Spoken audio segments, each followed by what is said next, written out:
সবাইকে শুভেচ্ছা। আমাকে যে লিফলেটের মতন আছে, ব্রোশিওর মতন আছে, যেটা ওই সেন্টার ফর ক্যান্সার কেয়ার ফাউন্ডেশনের পরিচিতি, এবং এটা কিন্তু খুবই ছোট্ট প্রতিষ্ঠান এবং নবীন প্রতিষ্ঠান। 2023-এর ফেব্রুয়ারি মাসে এটার জন্মগ্রহণ। এটার জন্মগ্রহণ খুবই উৎকণ্ঠা হয় পরিবারের মধ্যে, অনেক প্রশ্ন জাগে।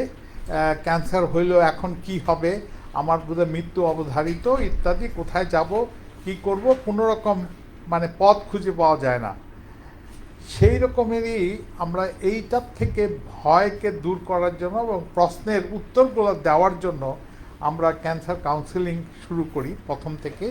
আমাদের যে প্রেসিডেন্ট আফরোজা, সে নিজের থেকে মানে সে সাইকোলজির টিচার, তো ওইখান থেকে সে তার টিচিং প্রফেশন বাদ দিয়ে এখন সে অলমোস্ট অনলাইনে ফুল টাইম এই ক্যান্সার কাউন্সেলিং করে। আরও দুই একজন এই ইয়েতে আসছে।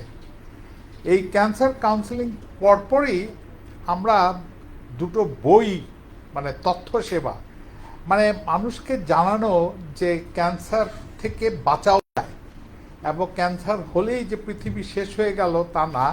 তো দুটো বই আমরা প্রকাশ করি এবং দুটো বইয়েরই মানে বাইরেও আছে, এইখানে টেবিলের উপরে একটা দুটো বই আছে।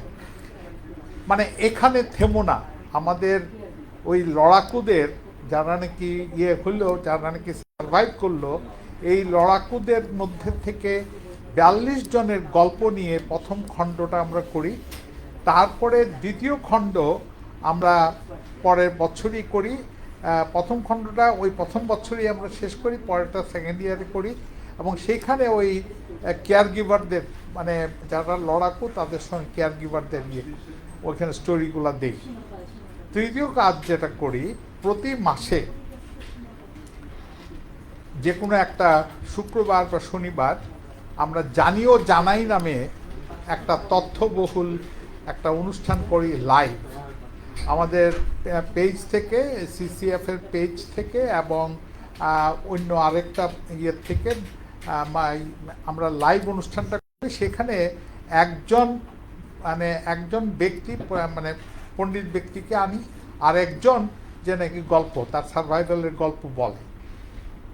আমরা প্রায় 28-29তম পর্ব শেষ করছি, এখন এই মাসেও একটা হবে।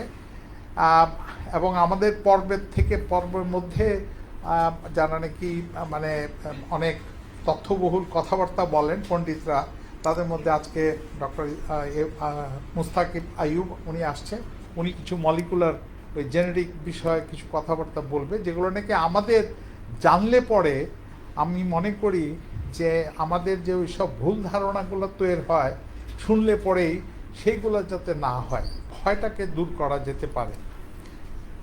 আমরা একটা ছোট্ট কাজ শুরু করছি, পাশে আছি বলি আমরা এটাকে। এটা হলো মানে বাচ্চাদের জন্য একটা স্টাইপেন্ড দেওয়া, মানে অনেক ক্যান্সার, যারা নাকি ক্যান্সারে আক্রান্ত হয়ে চলে গেছেন তাদের সন্তানদের, কিংবা যারা বেঁচে আছেন তাদেরও সন্তানদের কষ্ট হচ্ছে পড়ালেখাতে, তাদেরকে মুগ্ধতা স্মৃতি একটা বৃত্তি আমরা শুরু করি গত বছর।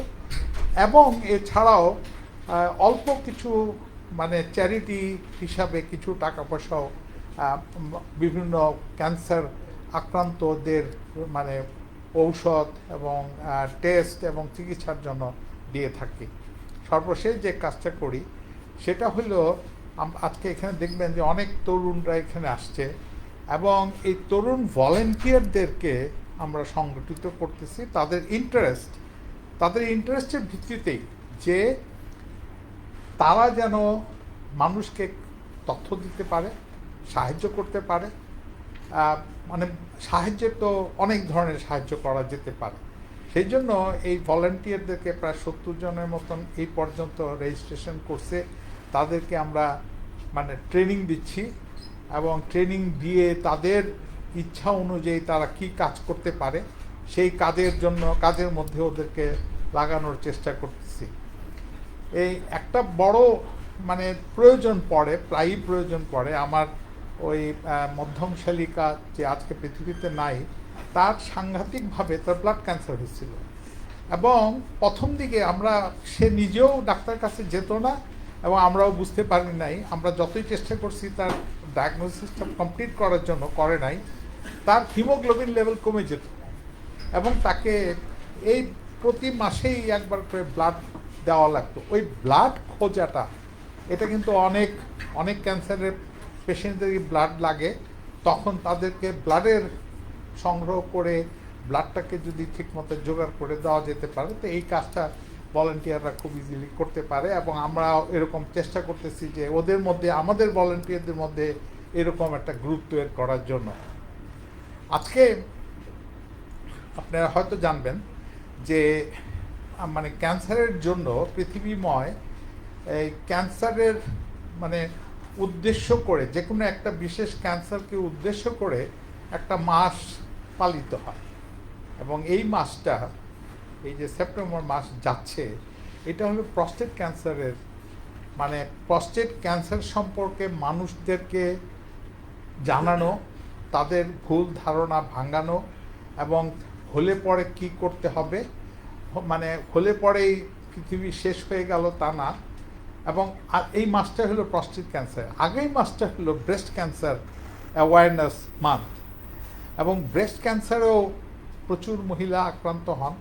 মানে আমার কাছে তথ্য আছে যে আমাদের দেশে ব্রেস্ট ক্যান্সার এবং লাং ক্যান্সার, এ দুটোই পাশাপাশি।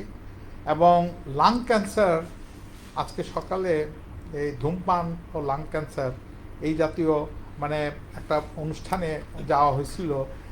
লাং ক্যান্সারের যে সংখ্যা মানে এত বেশি হচ্ছে, এবং সেইটা কিন্তু খালি ওই সিগারেট খেয়ে না, ইদানিংকালে তো সিগারেটবিহীন ধূমপান করা যায়, এবং জর্দা, গুড় ইত্যাদিও আছে।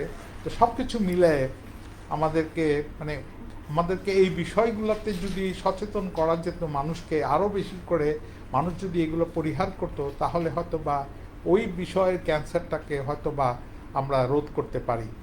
তো সেই উদ্দেশ্যেই আজকে এই মাসটা যেহেতু প্রস্টেট ক্যান্সারের, আমরা খুবই সৌভাগ্যবান যে আজকে প্রধান অতিথি উনি নিজের থেকে আগ্রহ করেই বললেন যে আমি একটা বই লিখছি। উনি একটা রবিপথ একটা বই লিখছেন, এবং ওনার এই ক্যান্সার যাত্রার বইটা, তো আজকে আমরা ওনার কাছ থেকেই শুনবো ওনার গল্প।